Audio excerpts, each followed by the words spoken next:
Vivian Ha please stand? In this graduating class of over 600 students, one student stands alone with the highest grade point average and is given the title of valedictorian. Please join me as we recognize Vivian Ha, who has earned the honor of being named valedictorian for the class of 2022.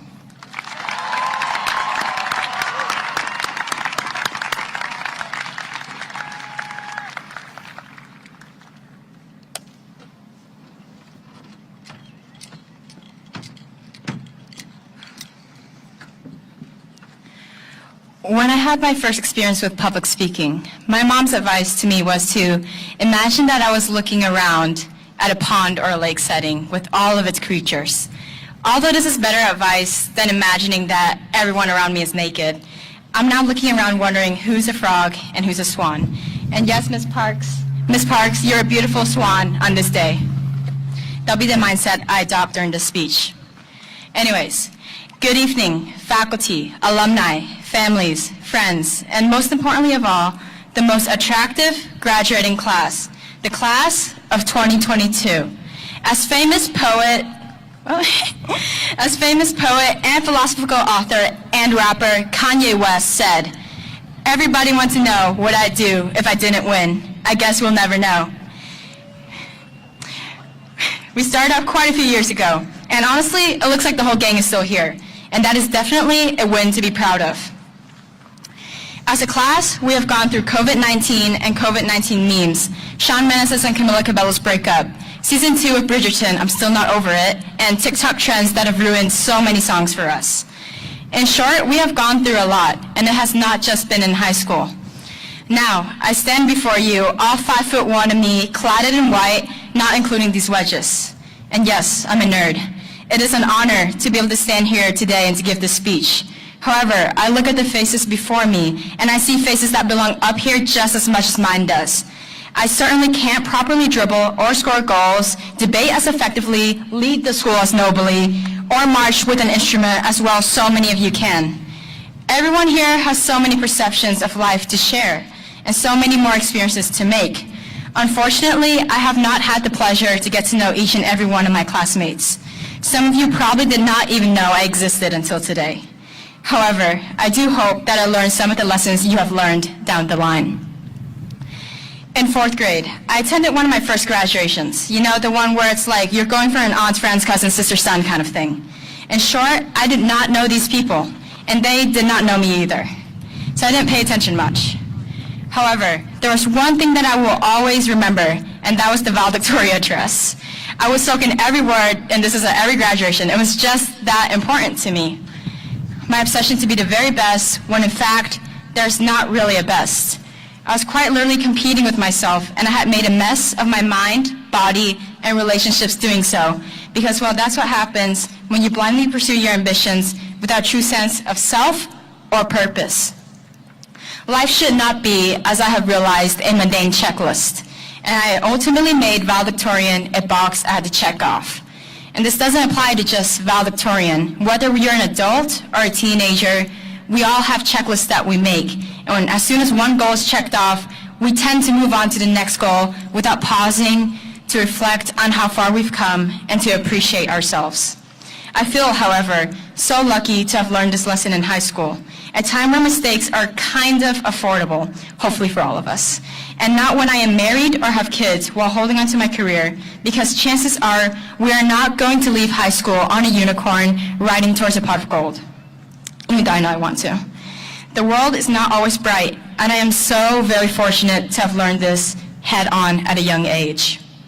I have learned to separate reality from fantasy and imagination. Sometimes we need people to tell us things like, "You're overworking yourself. I'm really concerned for your health." Or, "Hey, you know you don't have a chance with Tom Holland, right?" Of course not. Sometimes we need to ground ourselves, and when we slow ourselves down to relax or to meditate, we can see more of ourselves and what we really want. Stephen Hawking once said, "One of the basic rules of the universe is that nothing is perfect. Perfection simply doesn't exist, because without imperfection, neither you nor I would exist." In layman's terms, it is okay to make mistakes. We have heard it a billion times, but we need to fully understand that mistakes lead to growth, and growth results in the you that you want yourself to be. I did not make A's on all of my tests, and I did not get perfect scores on every single assignment, but my work is my effort. There have been times where I've accomplished something only to think about what I could have done better or what my next goal was, and that's only proven to hurt me more than anything. There's always another stairwell to climb, another rung of a ladder to grip. We live in a world where we can be so self-punishing. I don't know what each person here has gone through, but I know that many, if not all of us, have gone through a lot, enough to make us cry, withdraw, or lash out. However, I also know that if perfection were to truly exist, we are perfect, because with all our quirks, flaws, anxiety, everything, we form the basis, as Hawking says, of existing. We are enough. I implore everyone here to try, of course, and to continue pursuing everything you want, because sometimes knowing that we have a responsibility isn't something that we kind of want to hear. It's something we need to hear, and I know I've needed to hear it more than once. However, it is so important to know that despite all your efforts and all your responsibilities, it is okay to cry and to sob and to scream. I have learned that.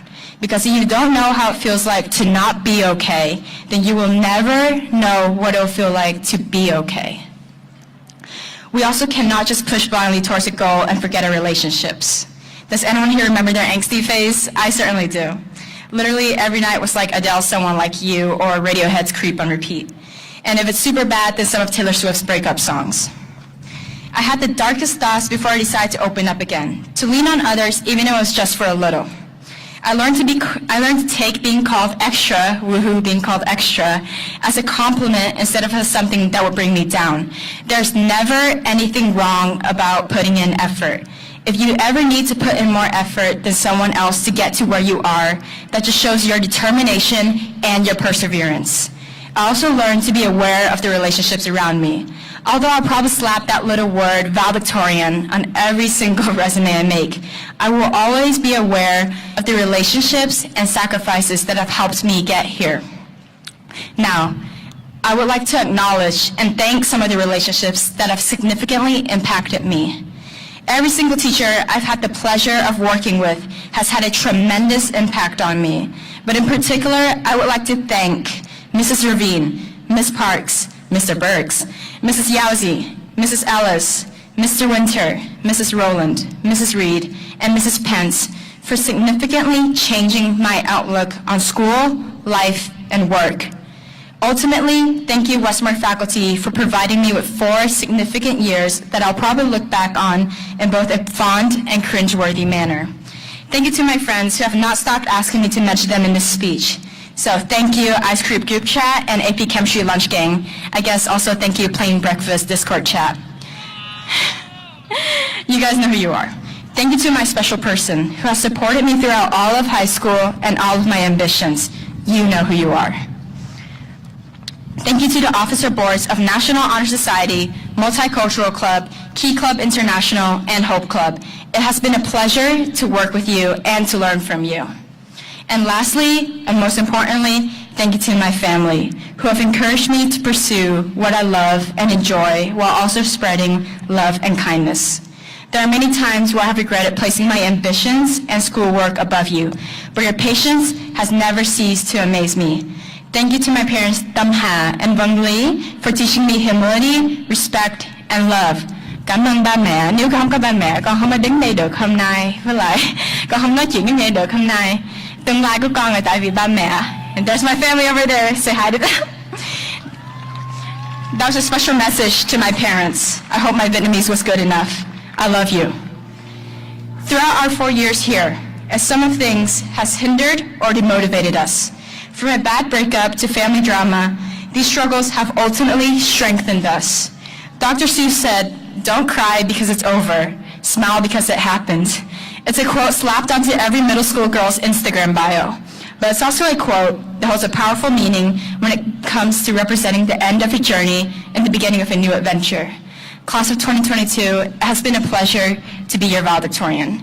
Class of 2022, let's continue to give life our all. And on the days where we don't feel so well, let's continue to work towards fully loving ourselves. Class of 2022, we have made it, and the future is waiting. Let us tackle the world with purpose. Thank you.